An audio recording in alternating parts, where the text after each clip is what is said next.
instrument coordination, or better to say, the coordination between the right and the left hand. And of course, now for you, this is on the right side, on the left side. It doesn't matter. And it doesn't matter if you're right-handed or left-handed. What we try to achieve with these exercises is to kind of balance the efficiency of playing between the two hands, even though they feel quite differently.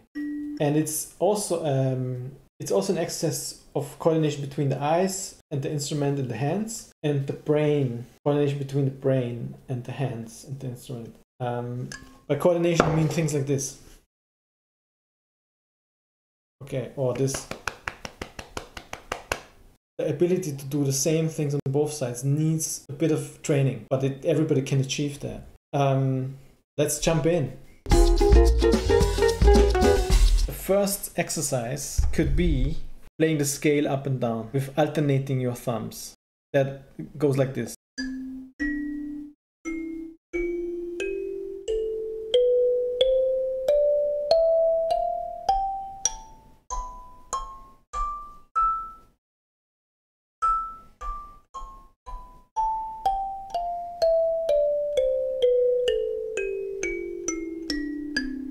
And then if you want, you can have a metronome to practice from slow, gradually increasing the speed. But I would play it slowly at the beginning, because the speed comes on its own. You don't need to practice speed, because the speed comes on its own. It's more important that you kind of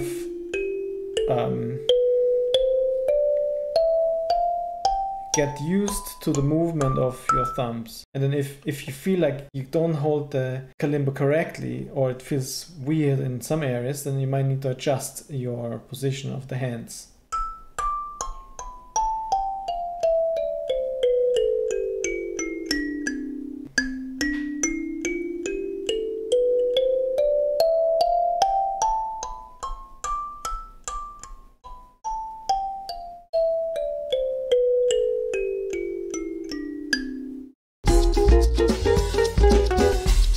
Okay, next one. We are entering the world of sequences. And sequences are actually very good to not just to coordinate your movement, but also to find melodies and ideas. So a very simple sequence would be to, actually similar what we did just now, to alternating between the two thumbs, but we always play 2 notes on one side and then 2 notes on the other. And that creates a sequence of 1, 3, 1, 3, 2, 4, 3, 5, 4, 6, and so on. Okay, I try to play it slowly.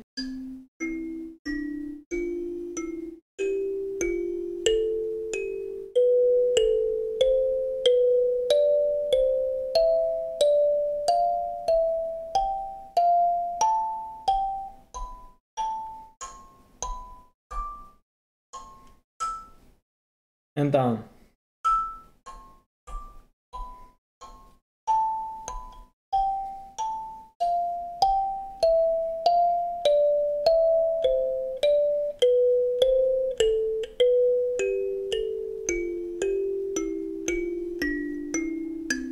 That's a good exercise.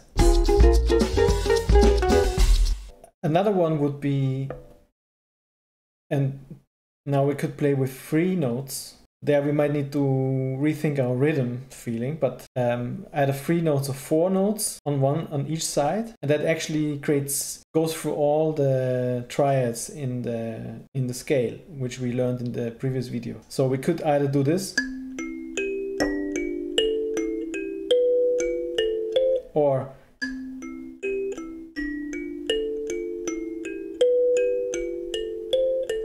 so basically I play 1, 3, 5, and then on the other side 2, 4, 6, and then 3, 5, 7, 4, 6, 1, and so on. I just go up, and if I don't want to play 3 notes because I don't want to play a 3/4 rhythm, like a 3/4 rhythm would be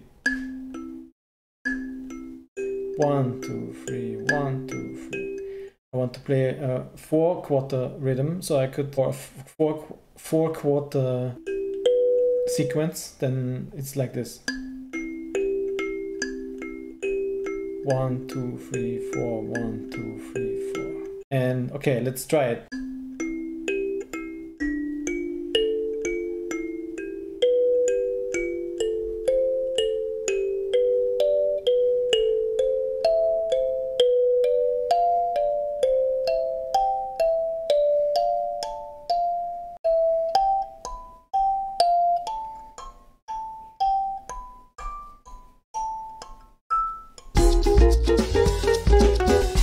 So this exercise is another sequence. It's actually quite fluent because it's also alternating. It's always alternating the two thumbs, and it goes like this. So it plays 1, we go up 3 in the ladder, in the scale, and then 1 back.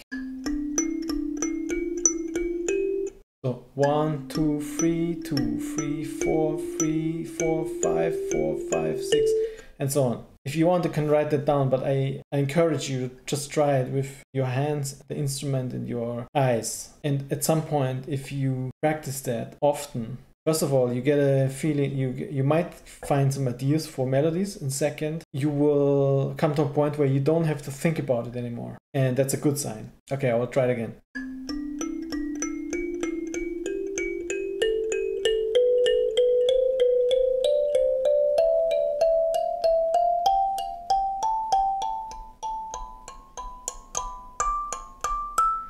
Here, made a mistake here, but it doesn't matter, we go back.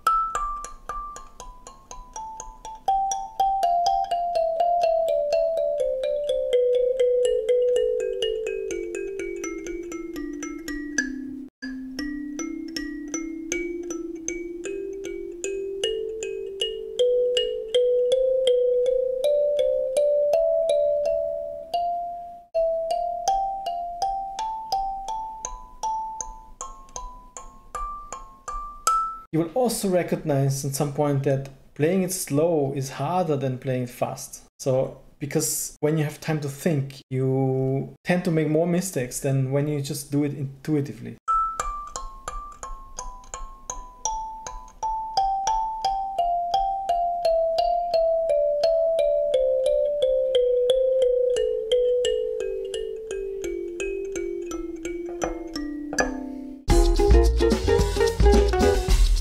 And then the next one, this is a bit more challenging because it goes up and then jumps back to the first, jumps back 2. It goes up 3 and jumps back 2. What I mean by that is like 1, 2, 3, 1, 2, 3, 4, 2, 3, 4, 5, 3, 4, 5, 6, and so on. It's a bit harder, you know, so I will try to play it slow, and I might make mistakes here as well, so, but it doesn't matter, it's just an exercise. It's just try to coordinate the two hands. Okay.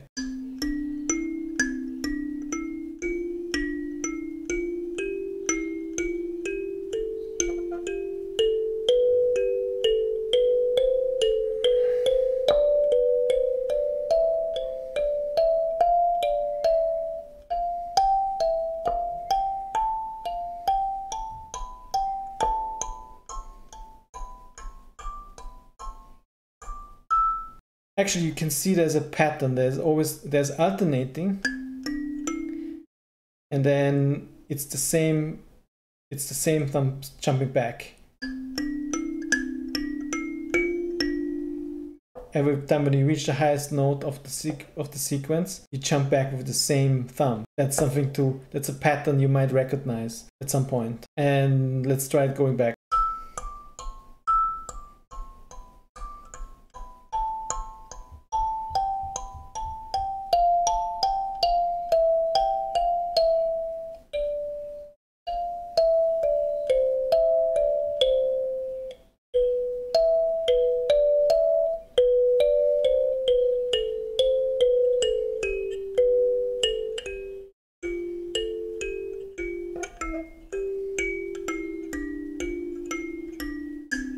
This is a bit harder, but yeah, it's a very good exercise. I think it's very, very good. Then there's another one. It's jumping.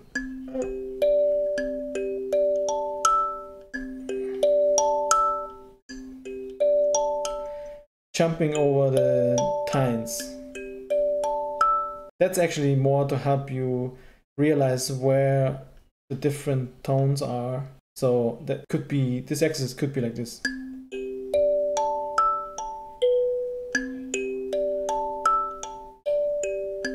So you see, I play the first, the fifth, the second, the sixth, and the third, always jumping over one of the tines. And then I do the same on the other side. And of course, when I cannot jump further, then that's actually a very nice exercise to find melodies.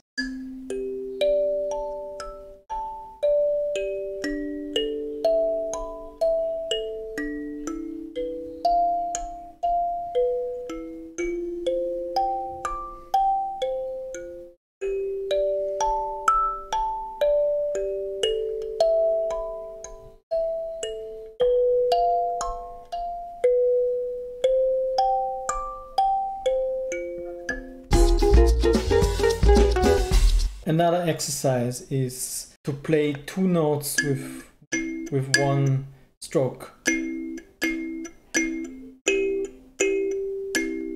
So you could actually do the scale in the same way.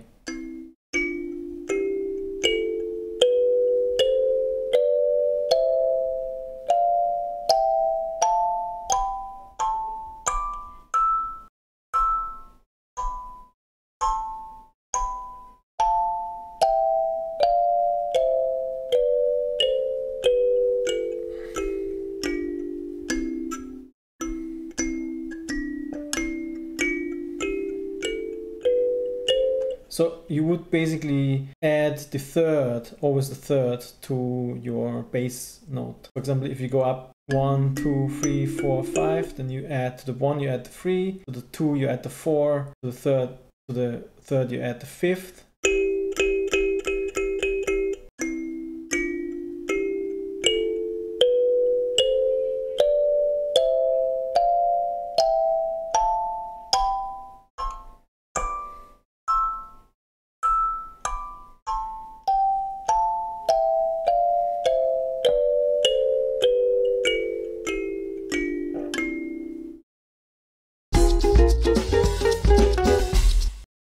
So if you, for example, learn a small, like a little tune, Twinkle Twinkle Little Star, for example. Okay, so Twinkle Twinkle Little Star is, so it's C. So not this C. All this is also possible, but in order to play two notes next to each other, it's gonna be easier, because what we do, we don't play in this case, if we play the melody of Twinkle Twinkle Little Star, we don't play the third above. I mean, that's also possible, but we play the third below, because the higher note always is perceived as the melody rather than the note below. We can talk about this more, but you will see how it sounds. C,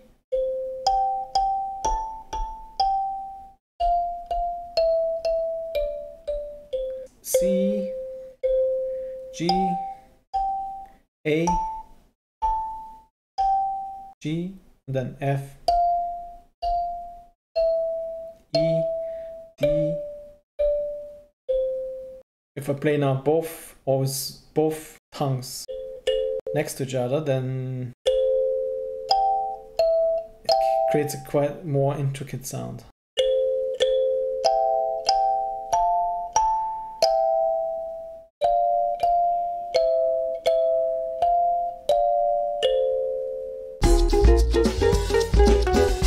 Okay, last one I want to show you is to play a comping pattern where when the other plays a melody, where the other hand plays a melody, and also alternating. So one time it's the left hand plays a melody and the right hand plays the comping, and then it switches to the left hand plays the comping and the right hand plays the melody. So that's also very good exercise. So, and you can create complete tunes with that.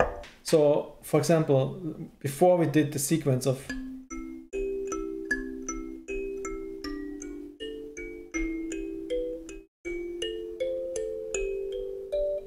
let's stay on one chord.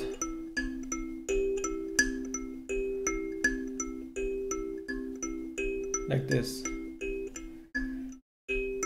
And now if I tell you that play some tones here, for example the C and the G, then you will have quite some trouble if you're starting out.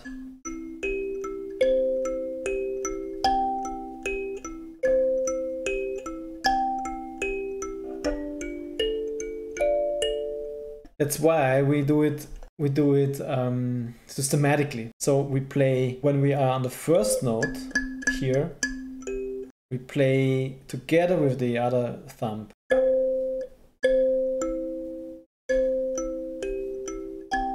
And the same when we come back. Every time when we are on the C, we play a note here, and that makes it a bit easier to think about it.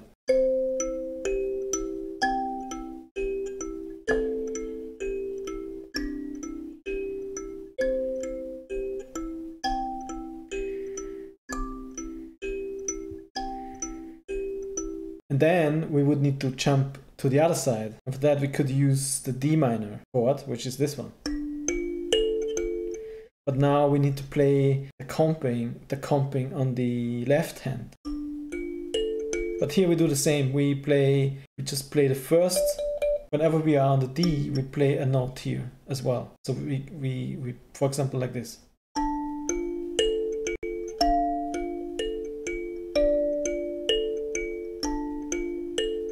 And then we jump back.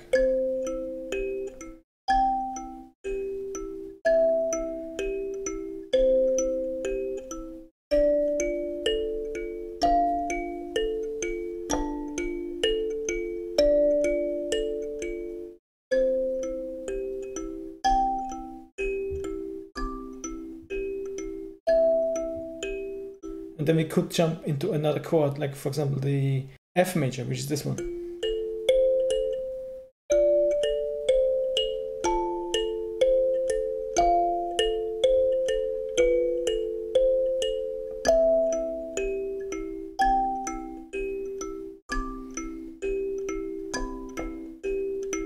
And then A minor.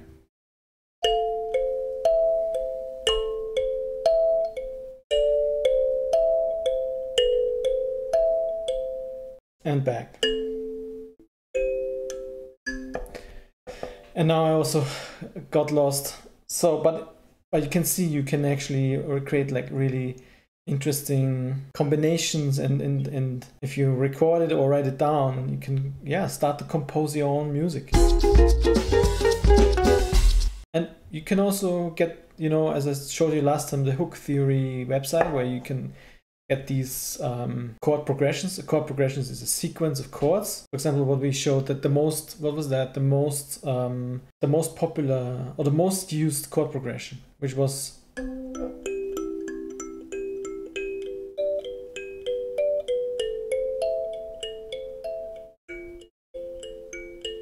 so this was C major, G major, A minor, F major. So you could practice it in this way. You first play the chord sequence.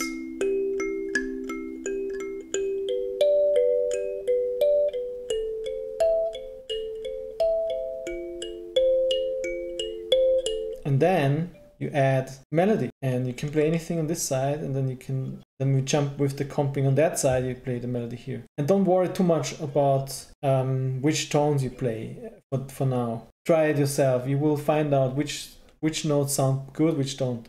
So again.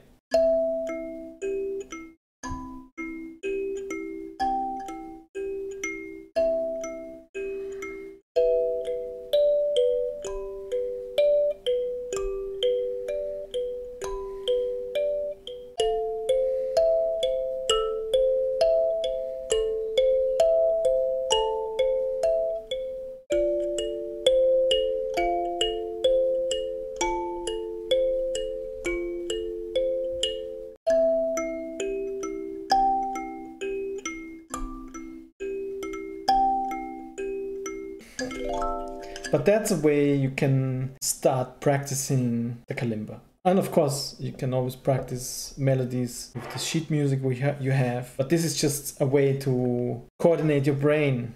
I'm your bear, and this is Cute Noise.